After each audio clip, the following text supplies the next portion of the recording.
What's up, YouTube? It's Trent here with Visual Torch, where cybersecurity meets clarity. And if you're tuning in today, we're going over the final 2 days of TryHackMe's Advent of Cyber campaign. If you're new here, the TryHackMe Advent of Cyber campaign is a 24-day challenge where beginner-friendly cybersecurity boxes are released, and it's daily challenges. And each day that you go ahead and you complete a room, you'll be granted one ticket to be entered in a pool of prizes that total over $150,000. And with every day, it's a new challenge that unlocks. And these beginner-friendly topics range from AWS exploits to learning how to defend check logs and different type of cloud security. So if you are ready, we'll go ahead and jump into the video for day 23 and 24. All right, so it has been a little bit of a while since I went ahead and made the videos. So actually, I'm gonna cover day 23 and 24 just because it's the Christmas holidays. So we're getting back to it. It is the last video for Advent of Cyber, and since today is the 31st, it's actually the last day that you can complete these challenges and be entered in for a prize. So we're on day 20. Day 23's box, which is AWS Security, and it's titled Secret Santa. If you have any questions regarding cybersecurity or you have a question about what's going on in the video, just do us a favor. Just you can drop it down in the chat and I will respond as I see it. So here's the story for day 23. One of our stealthiest infiltrated elves managed to hop their way into Sir Carrot Bane's office, and lo and behold, discovered a bundle of cloud credentials just lying around on his desktop like forgotten carrots. The agents suspect these could be the key to regaining access to TBFC's cloud network. If only the poor hare had the faintest clue of what the cloud is, he'd burrow in himself. Let's help the elf utilize these credentials to try and regain access to TBFC's cloud networks. So we'll be learning the basics of AWS accounts. We'll enumerate the privileges granted to an account from an attacker's perspective, and we'll familiarize ourselves with AWS CLI. So if you are new and you're just tuning in for the first time, we are currently saving Christmas from the evil Carrot Bane. Carrot Bane is a bunny in Wareville, a king in one of the Wareville that is his holiday is Easter, and he's mad that Christmas is getting as much attention. So he has been sabotaging. So we've been checking logs. We've been checking out, actually doing digital forensics on some of the malware they left behind and just seeing the traces they left. So in this, we will be accessing the AWS CLI. So we'll be using access key and secret access key for this room. They'll automatically be configured for us. So we won't have to actually go digging for it. But if we want to find it, it is in the root folder .aws credentials. And let's just take a look, see if we can pop it up.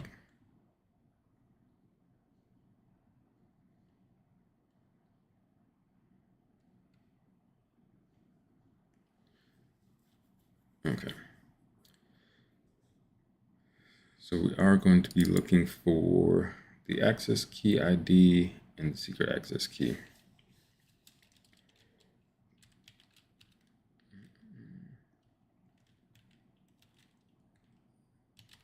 Let's just check .aws. Yeah. Let's cat that.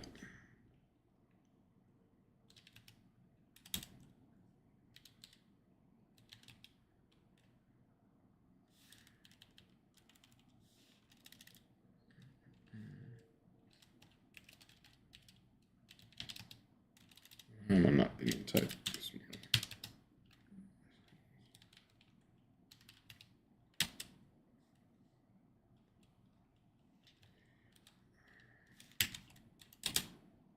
There we can see the access key and the secret access key. So it says the Amazon Security Token Service, STS, will allow us to utilize credentials of a user we have saved during our AWS CLI. So we can use a get caller identity to retrieve information about the user we have configured. And we can go ahead and run this command right here.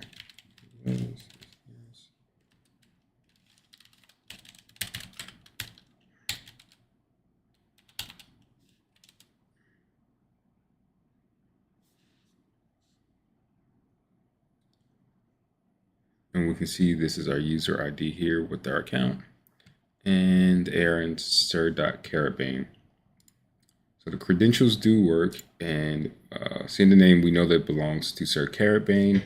And now we can attempt to gain access to the network using these credentials. So it says, what is the number shown for account? Just 1, 2, 3, 4, 5, 6, 7, 8, 9, 0, 1, 2.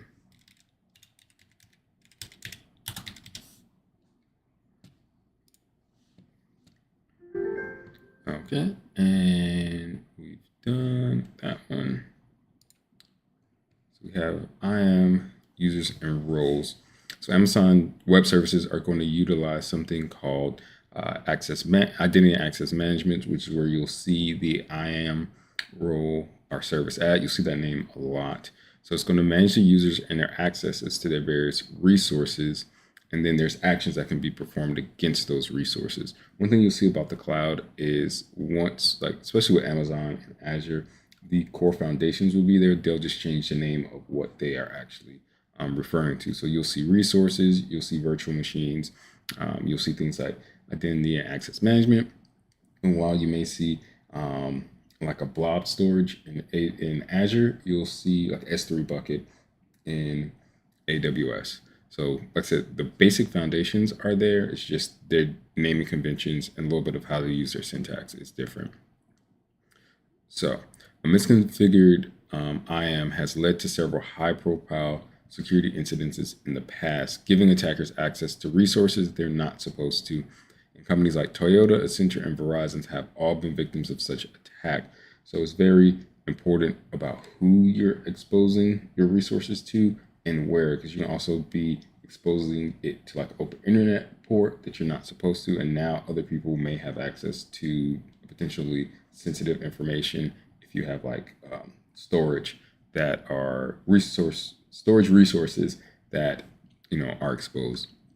So with IAM users, a user represents a single identity in AWS, and each user has a set of credentials such as passwords or access keys, and that's what gives us access to those resources.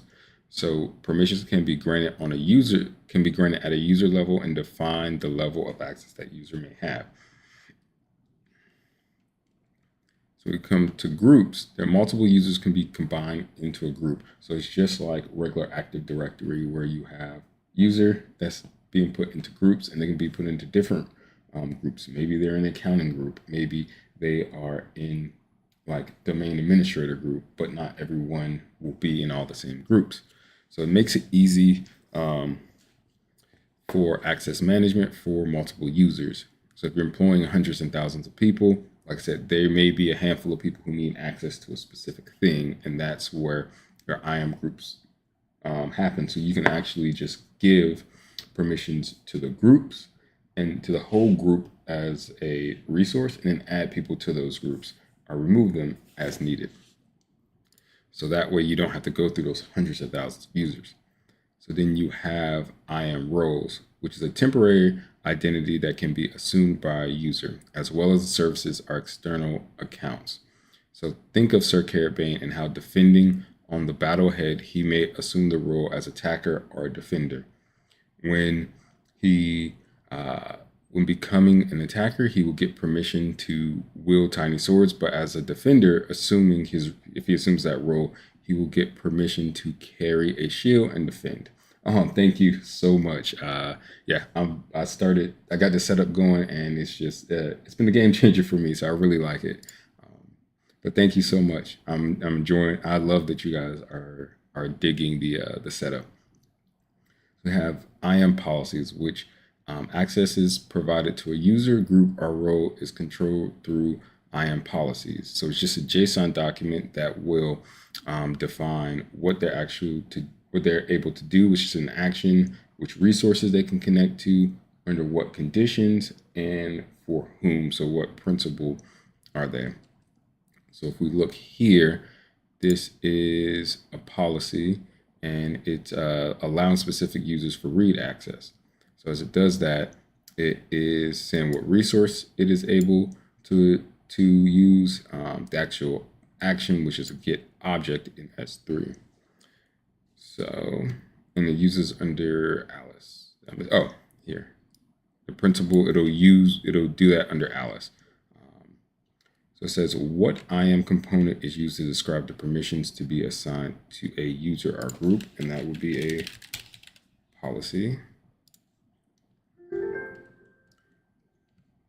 And then now we will be enumerating a user's permissions. So right now we can see we got these credentials from Sir Carrotbane. So we're going to actually go ahead and enumerate what we can do. So remember, whenever we get onto an actual box, wherever we're at, we need to go ahead and enumerate. And there's a whole process in ethical hacking, from enumeration to lateral movement, find some exploitation that's been involved, but it always starts back with enumeration wherever you are. So the first thing we're going to do is we're going to do the AWS IAM, and we're going to have a list users, and we will see all of the identity users. So right now we only have Sir Carrotbane, which is the user. And then what we can do is we can go ahead and start enumerating what policies this user profile may be assigned to. These policies can be considered as hard-coded policies, as they are hard-coded into the identity. Attached policies is something that's also in AWS, which are called managed policies, and can be considered reusable. An attached policy requires only one change in the policy, and every identity that policy is attached to will inherit that change automatically. So if we go ahead and we run this list user policies,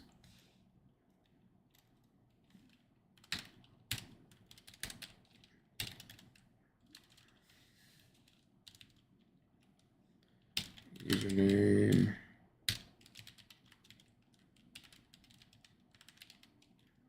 Sir.Carrotbane, and see.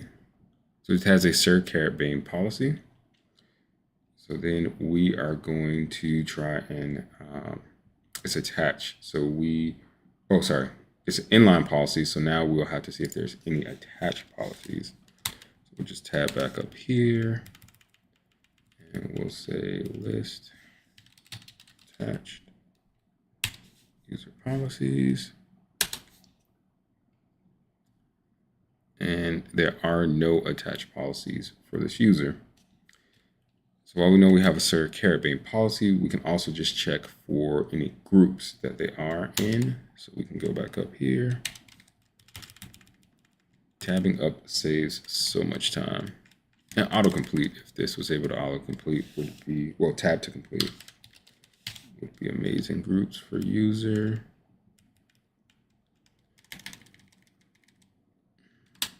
So we know a policy, so we actually want to see what groups and probably figure out what this person can actually do. AWS lists. Oh, missed the 4.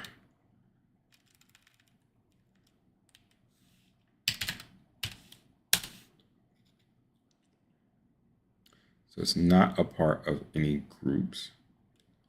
So now we'll go ahead and check down here, and we'll actually dig into the actual policy. So if remember, that policy was named Sir Carrotbane policy.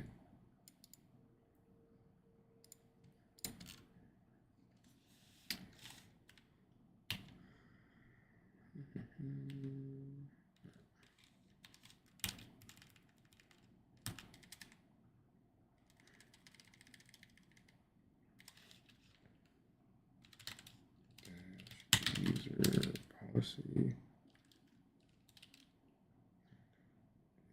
So, that's the dash.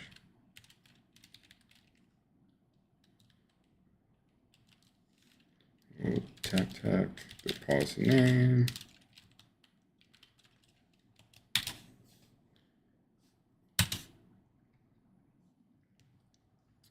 And we see that they have different policies, list user groups, get user policy. Well, in this policy, they have different actions I can do, which is list user, list groups. It can list the roles.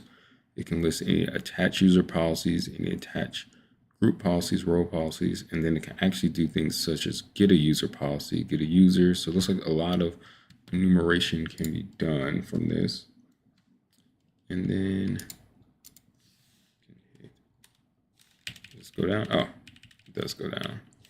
And we can hit Q to end and get back. So like I said, Caribbean has access to enumerate all of the different types of users. So we may try something different if we need to get our accesses back. So he can do at the bottom, assume role. So that means they're able to get into other roles. So we can probably try and do this. It says, what is the name of the policy attached to Sir Caribbean? It was Sir Caribbean policy.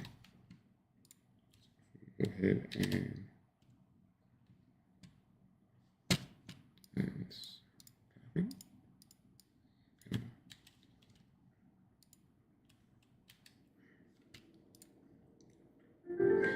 and there we go. We have that one. And then now we're actually going to put that assuming roles to use. So we can see let's see if there's any roles available that we may want to assume. We won't just randomly start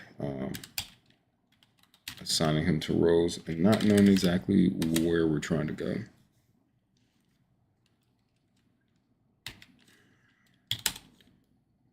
Roles.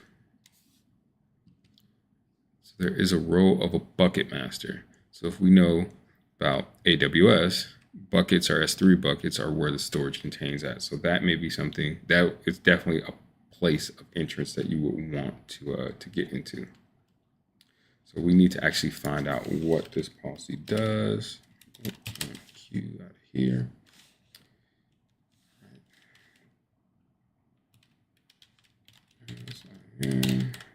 List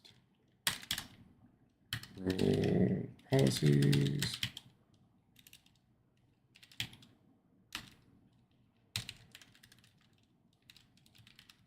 Name is, and it was bucket master.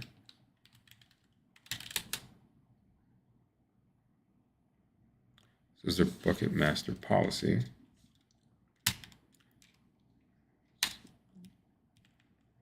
So now we are actually going to take a look at any attached policies to this role.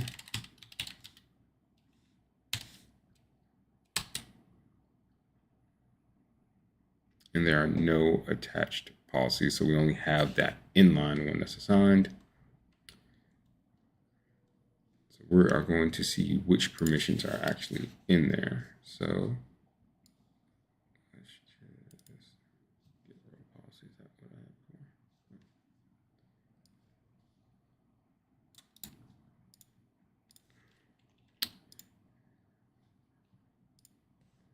All right.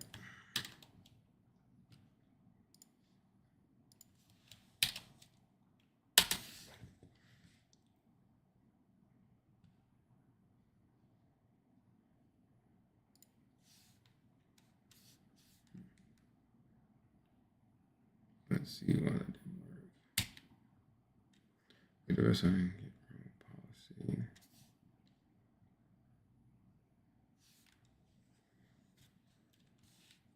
Oh. If I could copy some other stuff. Okay, so if we look here, we have a list all buckets, list all my buckets.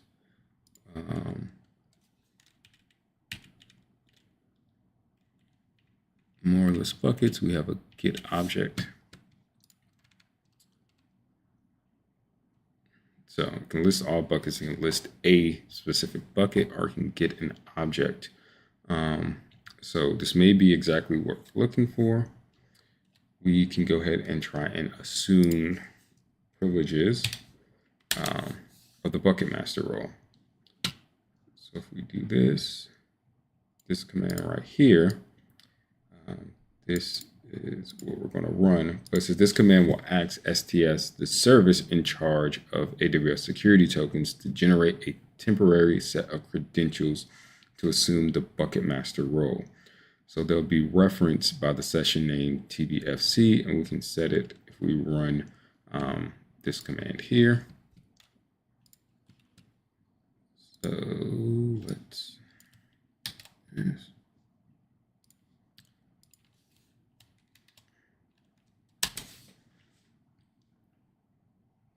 So now we're given these credentials of access key, a secret access key, and a session token. And with these, we'll be able to actually assume the role of the bucket master. But first, what we have to do is we need to actually take each one of these access keys, tokens, and IDs, and we're going to temporarily set them. So we will have to do this AWS. Oh, I have to use export first.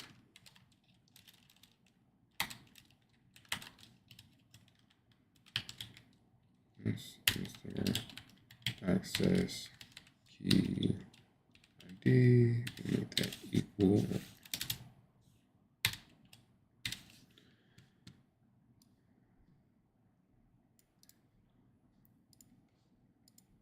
So a lot of cloud exploitation comes from exploiting weak IAM roles, trying to actually use token abuse, things like that, to gain access. So we have that one set. Now we need to go do the secret access key.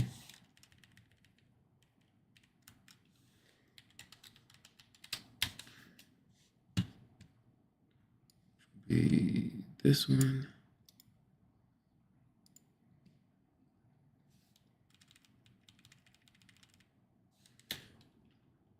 Let's go ahead and paste that. That should set that one. And then we have to do the session token.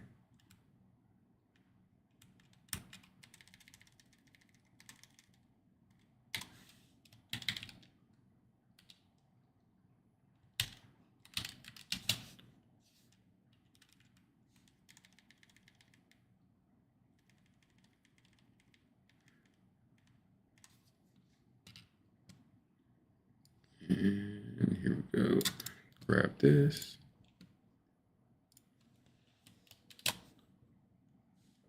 And we can go ahead and set the access token. Now, what we're actually going to do is we're going to try to check our privileges by using the AWS STS get tech caller identity.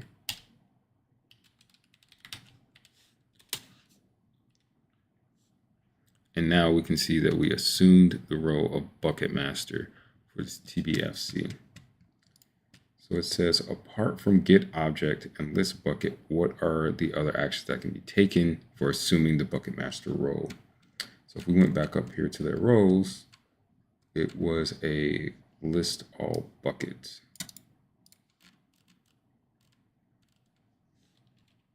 So let's go ahead and get this one. And then now that we actually have the role of bucket master, we'll be able to get things from the bucket. So, So S3 stands for Simple Storage Service, and it is a big thing in Azure. So you'll be able to store your images, your documents, your logs, and any other files. So it is a hotspot for trying to get in there. Any object, just think of any object that they can store in a regular file location, that will be in an actual S3 bucket. So now that we have the bucket master role, we can go ahead and try and list what buckets and see what are there. So we'll do the AWS S3 API list tag buckets.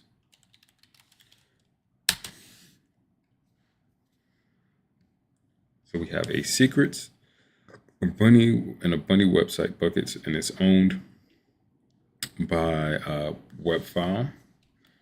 So secrets is something that we'll probably really want. So we'll go ahead and list the objects in that bucket.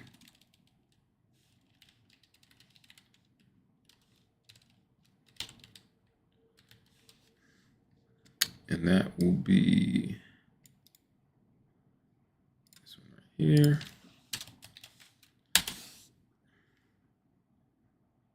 And then now we can see in this bucket, we have cloud password.txt, and it looks like they have grocery lists. So Sir Carabane was used to store passwords as well as grocery shop.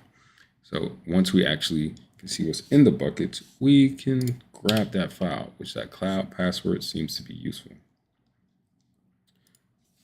So we will do that by using the get object command.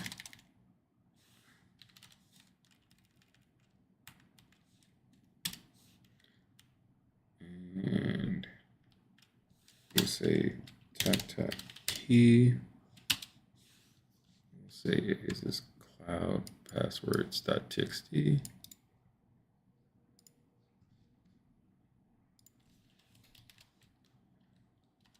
And we will just save it as cloud passwords.txt.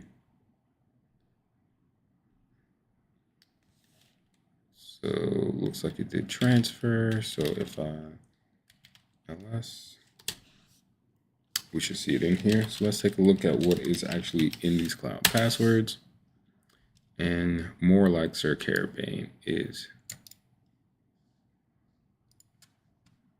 Oh, I'm gonna put the T.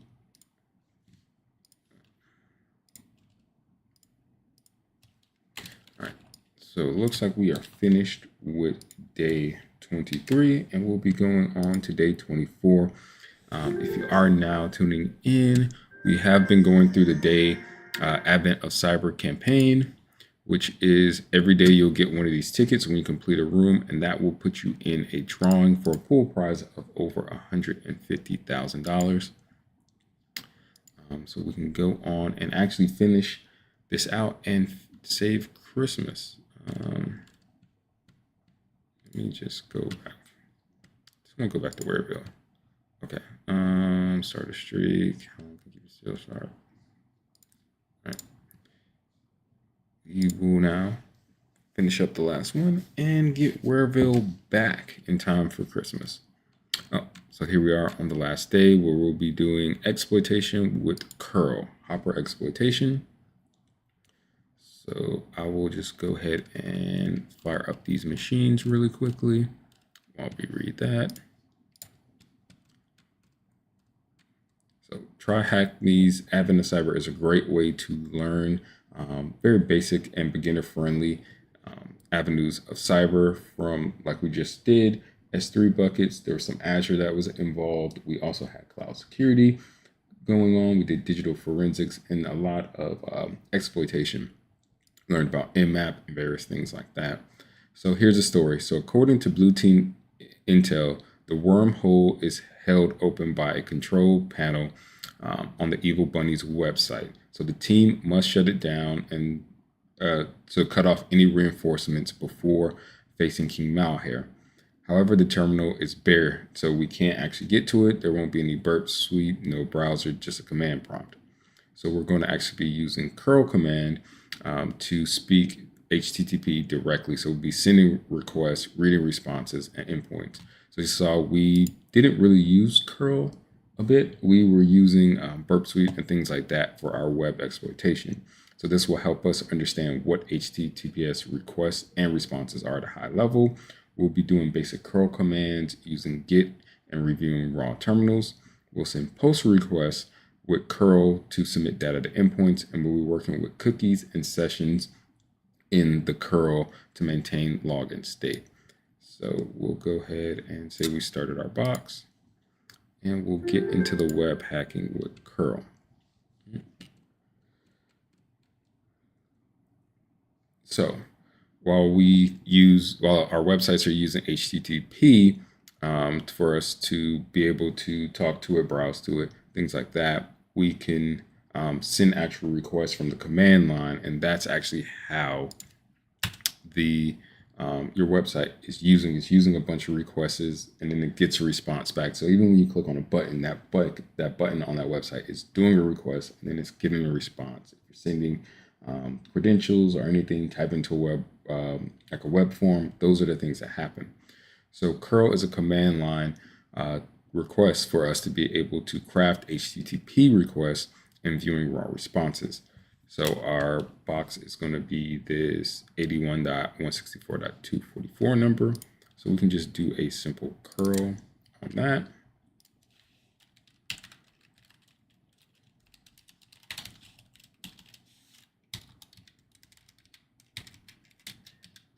.244. And then this is what will actually come. It says that welcome to curl. This is the practice server, and we can try sending different post requests. So what happens after running a curl command is it sends a GET request to the website's homepage. An HTTP response is then received containing the body, which is just printed in the terminal. So in that body of the actual web page, it's just getting back that welcome to the curl practice. So now it tells us to actually try sending post requests. So it says, suppose we found a target and that endpoint on that server is that post.php right here. We can try and actually send username and passwords to it. So go ahead, we curl here. Let's just do a post.php, and we can use these other commands here. So we're telling it to post. Let's see, it's supposed to be TACD. And if you are tuning in and you're just want to having questions about cybersecurity or what's going on, feel free to drop it. Yes, I am. Yes, Vera, I am playing catch up with Advent of Cyber as well. It was Christmas, so didn't have a chance to do it, but yeah, hopefully your Advent of Cyber went well and you're able to knock it out. So the username equals user, and we'll give it a password. We'll just say user.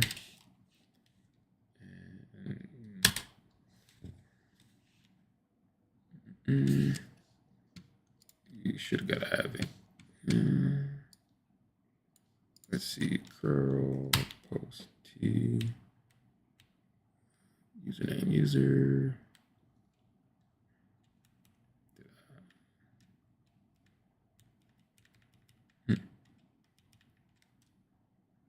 Post data like admin. So it said we should get a reply that says invalid credentials. Oh, so sorry you got the flu. Hope you feel better. Hopefully you're recovering. Yeah, the flu's been going around, so stay safe, people. Take your vitamins, get your rest. If you do take your flu vaccines, go ahead and just stay up to date with that. But yeah, that's why post was not capitalized. There we go. So now we got invalid credentials. So the TAC-X post is going to tell it to use the post method, and the TAC-D refines the data that we are using. And it says it will be sent in a URL encoded format, which is the same as a HTML form will be used. So if the application expects additional fields like logon or a CSRF token, we can actually include that in here. So if we go back and we do the same thing, but we put in a login function. Sorry, we go and think they have a login button. We can go ahead and hit submit.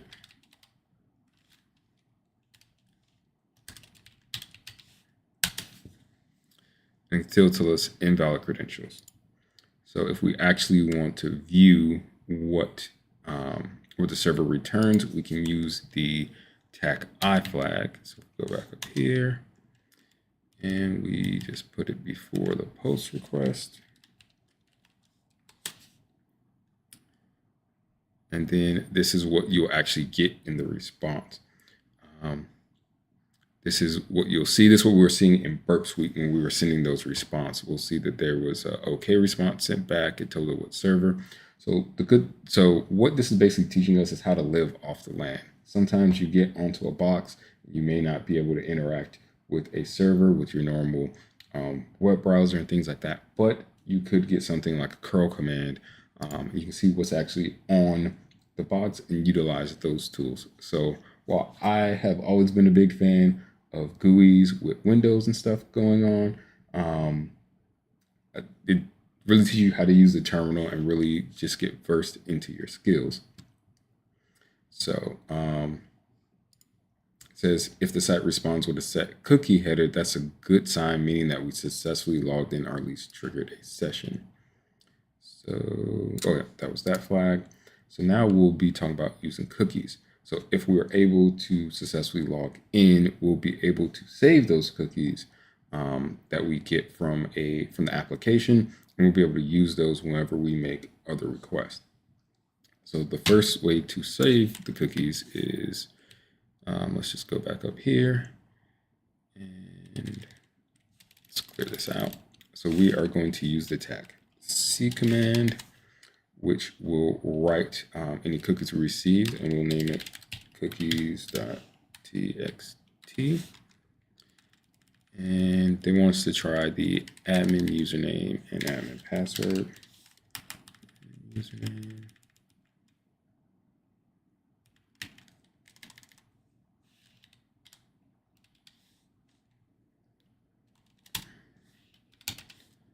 And password. So then, boom, we actually got a successful flag that says curl post success. Okay, let's actually save that because we are going to need that for something, probably.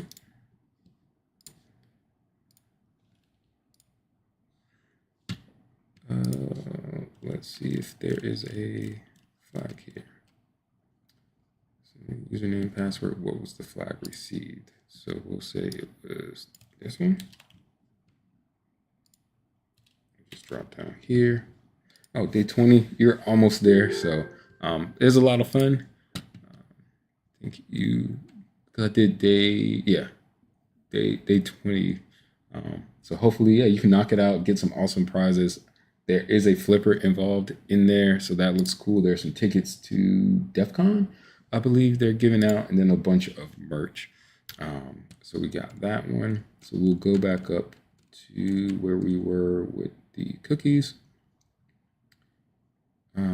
Yep, we saved cookies.txt, and it says often you'll see, if we cat this, actually, this is what it's referring to,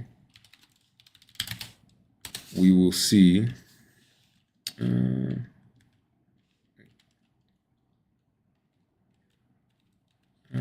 is it in here? I think we should go to cat that session key. Often you'll see a session cookie with PSH sesh ID, and that will be the actual session cookie. Maybe we don't have it in this one. Yeah, it is a great way to actually learn and even refresh up on your skills. Happy Kwanzaa, Justin.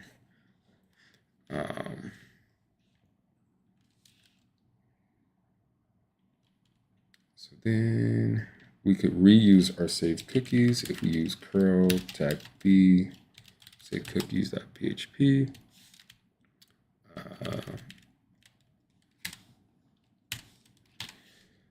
And then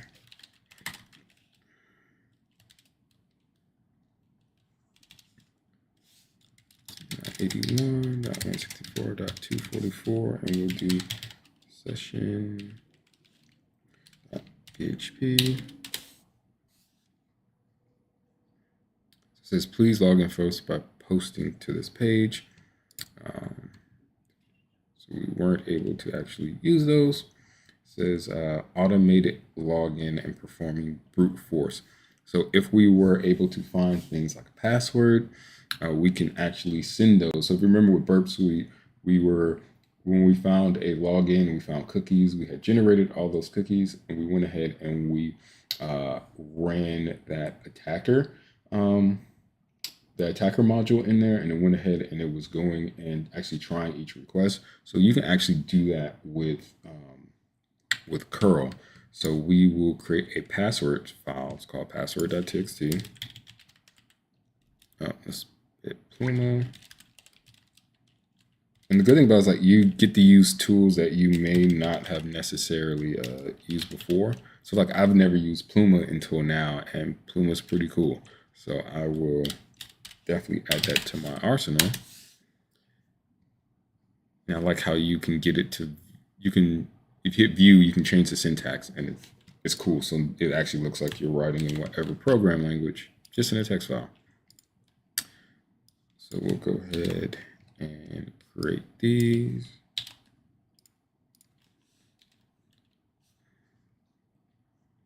We will say that.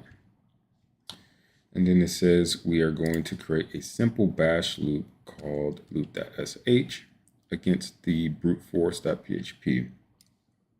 So if we copy this, we can create just a simple bash file.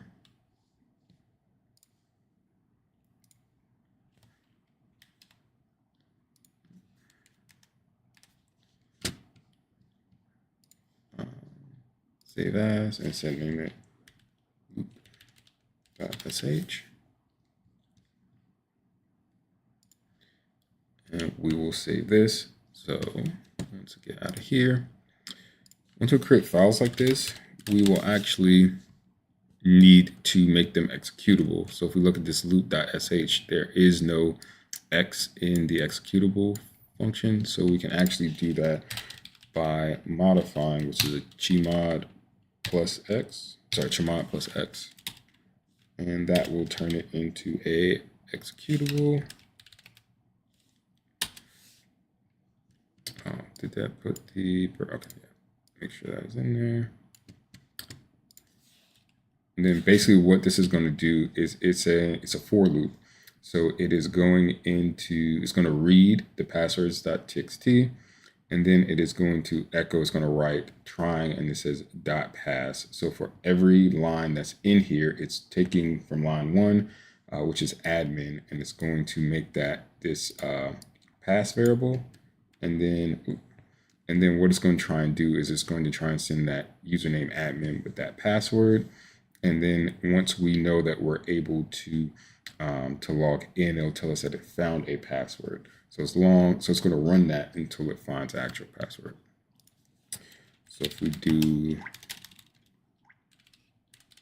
loop.sh, it's going to run because I did not name this password. Okay.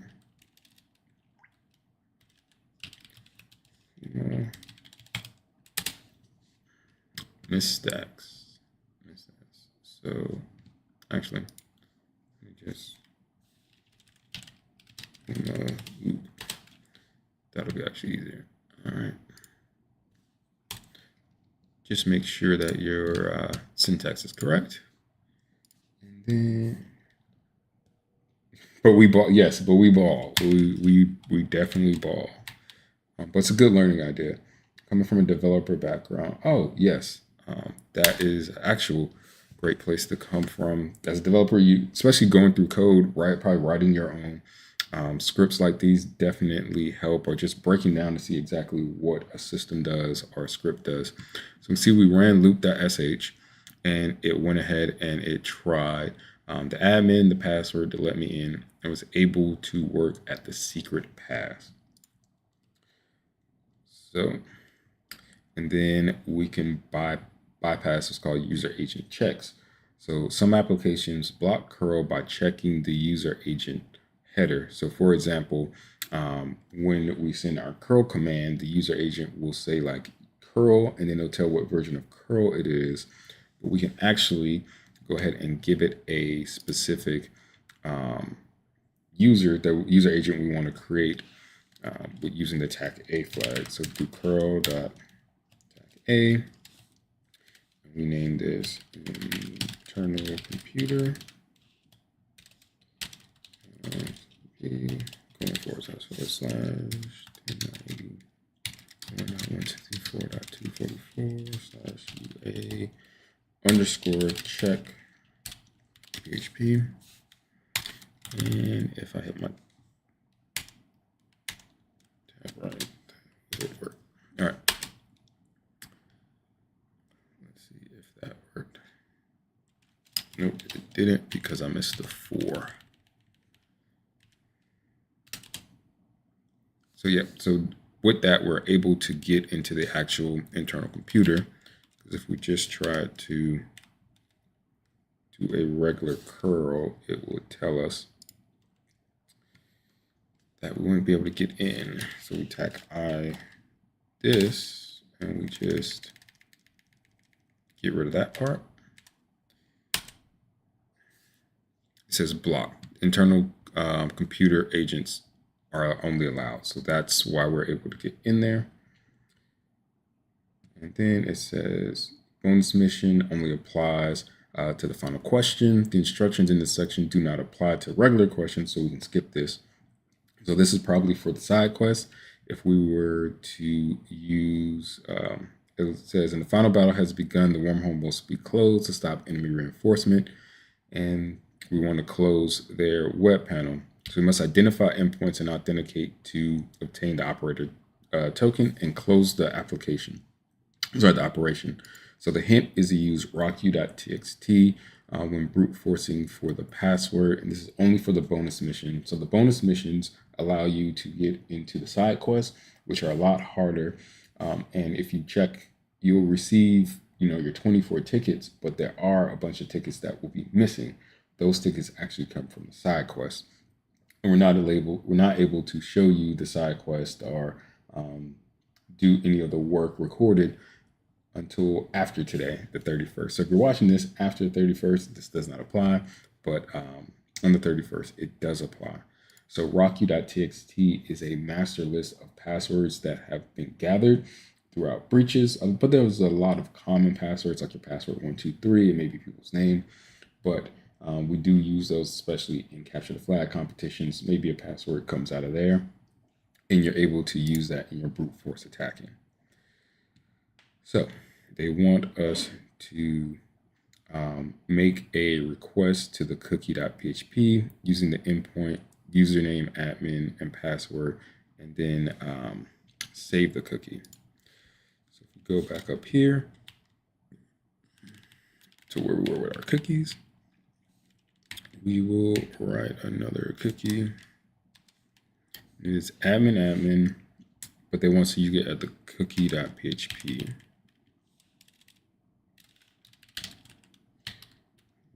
.php. So cookie was set. So then if we go back, I think it's just tab P.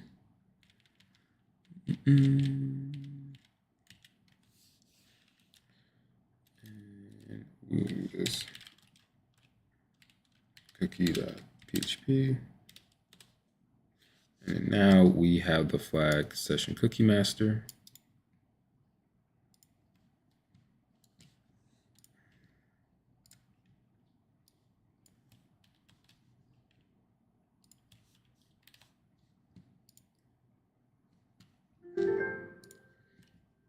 And then after doing the brute force on the PHP password endpoint, what is the password? So that's what we did up here. So that was secret pass.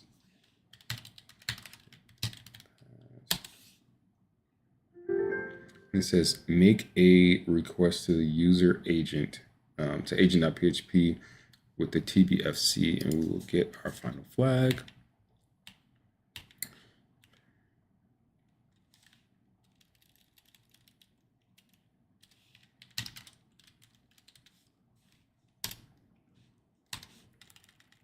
And we will name this TBFC.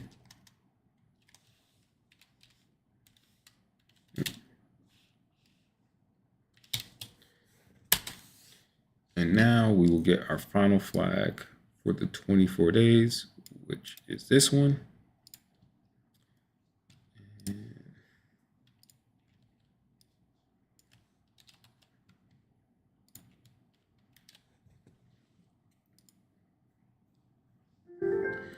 And then this bonus mission, can you find a flag for this final mission? We'll just hit check. And we can go back here. And it says the final battle commences. The wormhole is closed and King Malheur no longer had access to reinforcement. McSkitty looked to her fellow Warville town members. The king will only be vulnerable for a moment. The time is strike now. Charge, McSkitty exclaimed. Mesquite and the townspeople of Wareville began to unload a barrage of snowballs on the King Bunny's battalion.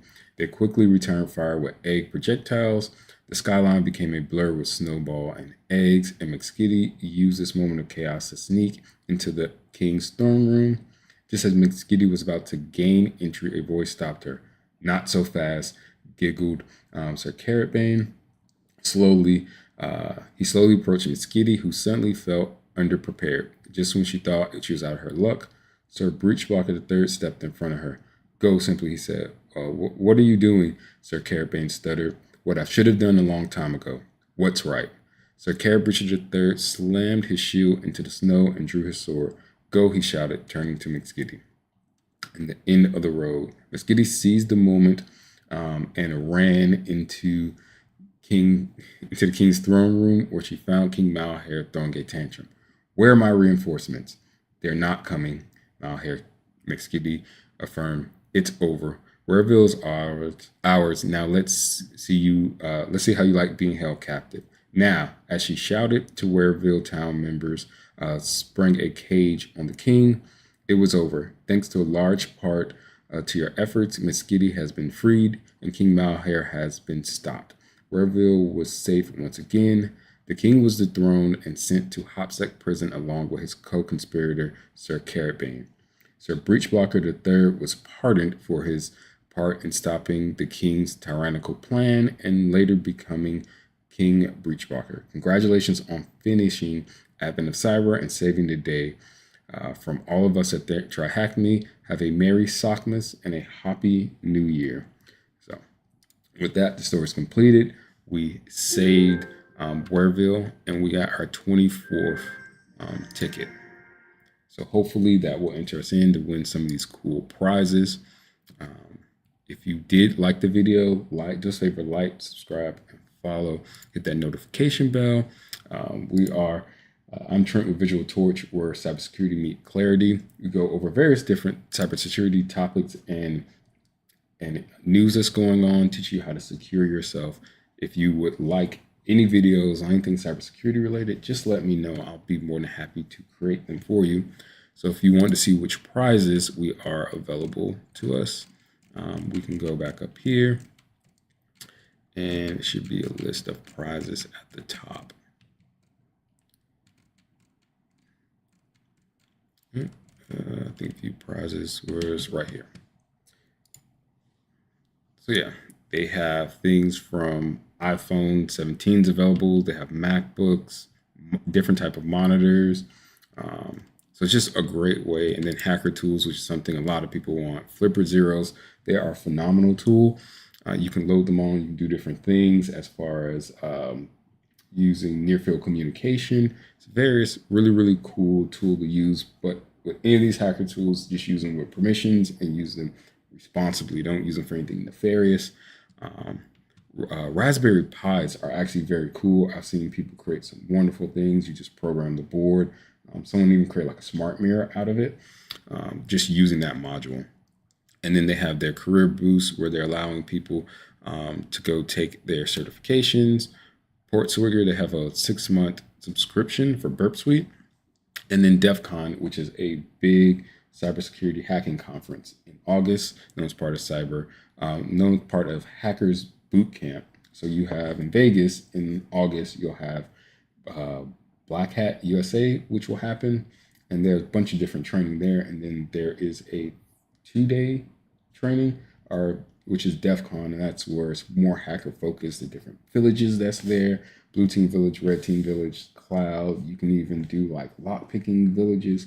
Great time to learn and be immersed in the culture, which is hacking.